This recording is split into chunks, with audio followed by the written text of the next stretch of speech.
Hai semuanya, kembali lagi di channel Portal Edukasi.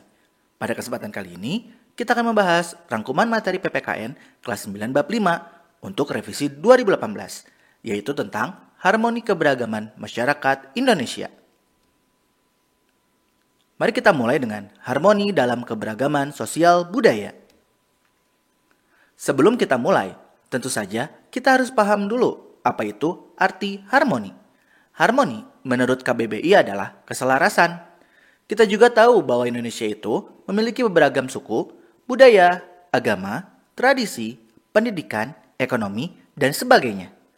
Karena keadaan sosial budaya pada masyarakat Indonesia yang beraneka ragam, diperlukan adanya harmonisasi dalam masyarakat. Hal tersebut dapat diwujudkan dengan saling memahami, teposeliro, dan toleransi yang akhirnya akan mempererat persatuan dan saling mencintai. Karena manusia sebagai makhluk sosial tidak dapat hidup sendiri tanpa bantuan orang lain. Sehingga dengan keberagaman tersebut, setiap individu dalam masyarakat akan saling membutuhkan dan saling melengkapi. Selanjutnya, harmoni dalam keberagaman ekonomi pada masyarakat. Kondisi perekonomian masyarakat Indonesia itu beraneka ragam sesuai dengan tingkat penghasilan, pekerjaan, jabatan, maupun latar belakang pendidikan yang ditempuhnya. Sehingga taraf hidup masyarakat pun berbeda-beda. Ada yang berkecukupan maupun yang kurang mampu. Namun, keharmonisan antar anggota masyarakat yang berbeda ini harus dapat dipelihara. Keadaan masyarakat yang mengalami kemiskinan serta tidak mampu memenuhi kebutuhan hidupnya akibat berkurangnya pendapatan masyarakat yang berdampak pada masyarakat tidak dapat hidup secara layak. Perlu ada upaya membantu kehidupan mereka untuk dapat meningkatkan penghidupannya yang lebih baik. Hal itu dapat dilakukan dengan melakukan pemberdayaan ekonomi masyarakat di sekitarnya, atau kemudahan-kemudahan lainnya dalam memperoleh fasilitas hidupnya yang lebih baik dari pemerintah dan kelompok masyarakat lainnya, sehingga akan tercipta pula harmoni dari keberagaman ekonomi masyarakat. Selanjutnya, harmoni dalam keberagaman gender dalam masyarakat. Secara harfiah, gender berasal dari bahasa Inggris yang berarti jenis kelamin. Gender merupakan suatu sifat yang melekat pada laki-laki dan perempuan. Gender menunjukkan pembagian peran, kedudukan, dan tugas antara laki-laki dan perempuan berdasarkan sifat-sifat yang dimilikinya. Kesetaraan gender makin berkembang, bukan hanya perlakuan yang adil berdasarkan ciri-ciri fisik antara laki-laki dan perempuan, tetapi mengarah kepada kompetisi kemampuan akademik atau keahlian yang dimiliki dari setiap orang dalam kehidupan masyarakat. Tanpa membedakan jenis kelamin, baik laki-laki maupun perempuan memperoleh kesempatan yang sama untuk berperan serta dalam berbagai bidang kehidupan. Selanjutnya, permasalahan dan akibat yang muncul dalam keberagaman masyarakat Indonesia. Menurut Sujarno Sukanto, masalah sosial adalah suatu ketidaksesuaian antara unsur-unsur kebudayaan atau masyarakat yang membahayakan kehidupan kelompok sosial. Masalah sosial muncul akibat terjadinya perbedaan yang mencolok antara nilai dalam masyarakat dengan realita yang ada. Masalah sosial dapat dikelompokkan menjadi 4. Ada jenis faktor penyebab, yaitu ekonomi, budaya, biologis, dan psikologis. Selanjutnya, kondisi budaya masyarakat Indonesia. Untuk lebih mendalami kondisi budaya pada masyarakat Indonesia, kita dapat mengidentifikasinya dengan membandingkan pendapat dari C. Kluckhohn dalam bukunya yang berjudul Universal Categories of Cultures, yang mengemukakan adanya unsur-unsur kebudayaan secara universal yang dapat ditemukan di seluruh dunia, baik pada kelompok masyarakat tradisional sampai dengan masyarakat modern, atau pada masyarakat yang hidup pada zaman praaksara sampai dengan sekarang. Unsur-unsur ini merupakan bagian dari sistem sosial budaya yang terdiri atas sistem agama, kepercayaan atau religi, dan upacara keagamaan, sistem masyarakat dan organisasi kemasyarakatan, sistem pengetahuan, bahasa, sistem mata pencaharian, sistem teknologi dan peralatan, serta kesenian. Nah, untuk yang ini kita akan bahas lebih jauh ya. Kita mulai dulu dengan sistem agama, kepercayaan atau religi, dan upacara keagamaan. Agama merupakan seperangkat aturan dan peraturan yang mengatur hubungan manusia dengan Tuhannya, mengatur hubungan manusia dengan manusia lainnya, dan mengatur hubungan manusia dengan lingkungannya berdasarkan kitab suci. Indonesia adalah negara dengan berbagai macam agama dan kepercayaan. Berbagai aktivitas masyarakat dalam menyelenggarakan upacara keagamaan tersebut memerlukan adanya sikap tolong-menolong, kerjasama, dan toleransi antar umat beragama, baik yang seagama maupun yang berbeda agama.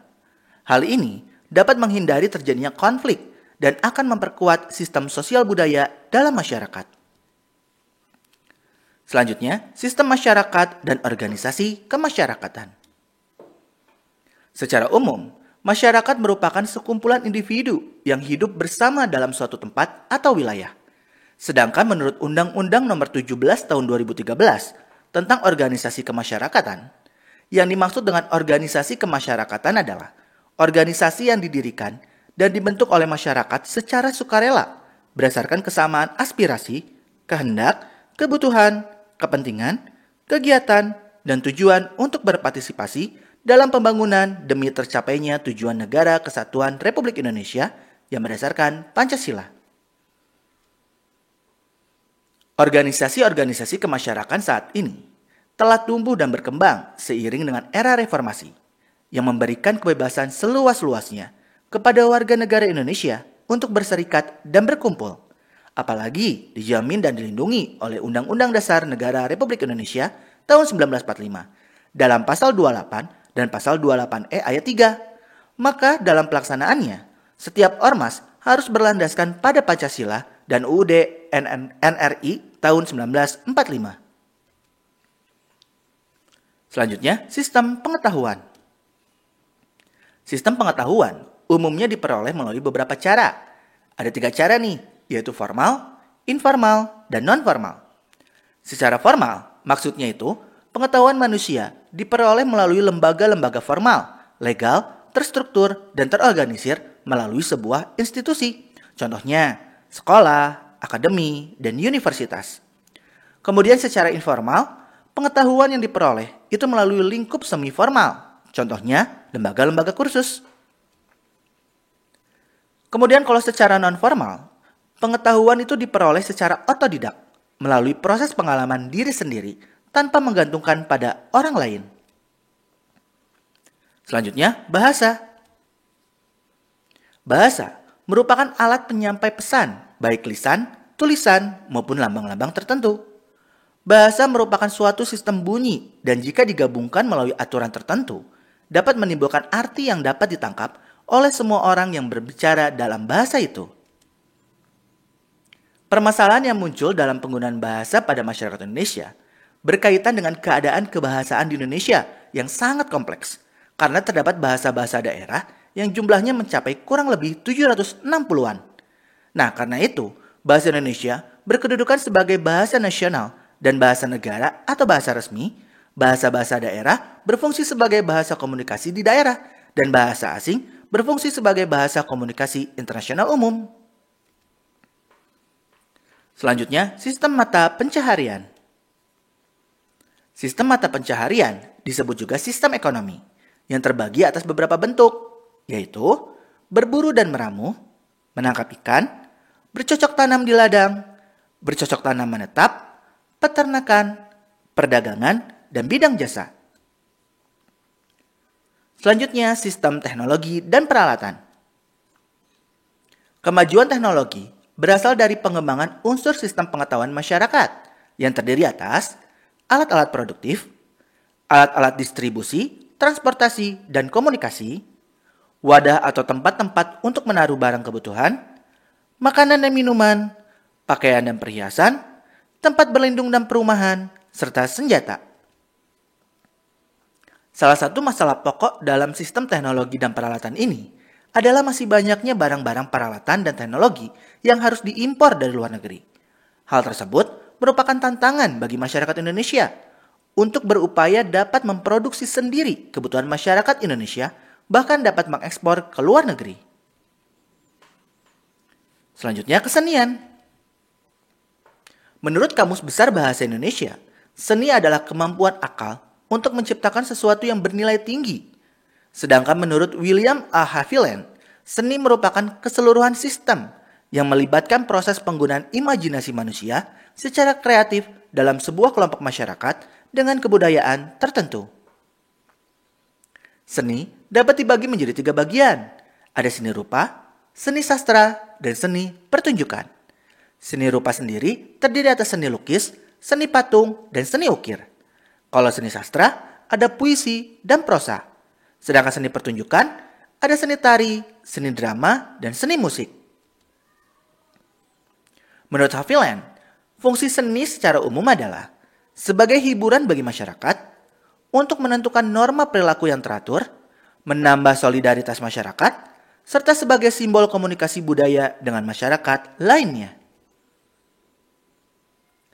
Selanjutnya kita masuk ke materi upaya penyelesaian masalah dalam keberagaman masyarakat Indonesia. Upaya untuk penyelesaian permasalahan di sosial budaya, contohnya meningkatkan kualitas kesehatan dan kesejahteraan sosial, menciptakan hidup bersih dan sehat di lingkungan rumah, tempat tinggal, sekolah, tempat-tempat umum, dan tempat kerja, membangun ketahanan sosial yang mampu memberi bantuan penyelamatan dan pemberdayaan terhadap penyandang masalah kesejahteraan sosial dan korban bencana, mengembangkan iklim yang kondusif bagi generasi muda, serta melindungi segenap generasi muda dari bahaya destruktif, terutama bahaya penyalahgunaan narkotika, obat-obat terlarang, dan zat adiktif lainnya, atau bisa disingkat narkoba.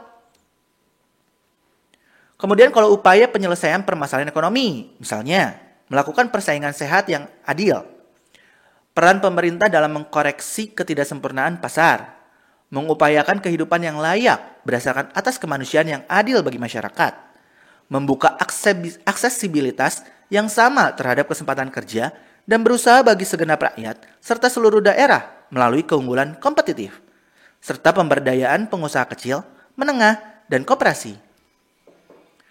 Kemudian kalau upaya penyelesaian permasalahan gender, misalnya peningkatan kualitas hidup perempuan melalui aksi afirmasi, terutama di bidang pendidikan, kesehatan, hukum, ketenagakerjaan, sosial, politik, lingkungan hidup, dan ekonomi. Peningkatan upaya perlindungan perempuan dari berbagai tindak kekerasan, eksploitasi, dan diskriminasi, termasuk upaya pencegahan dan penanggulangannya. Serta ada beberapa lagi yang lainnya. Kalian bisa baca di sini ya. Nah ya, mungkin cukup sekian. Terima kasih telah menyimak video pembelajaran hingga selesai. Semoga bermanfaat kita semua. Jangan lupa like, comment, and subscribe.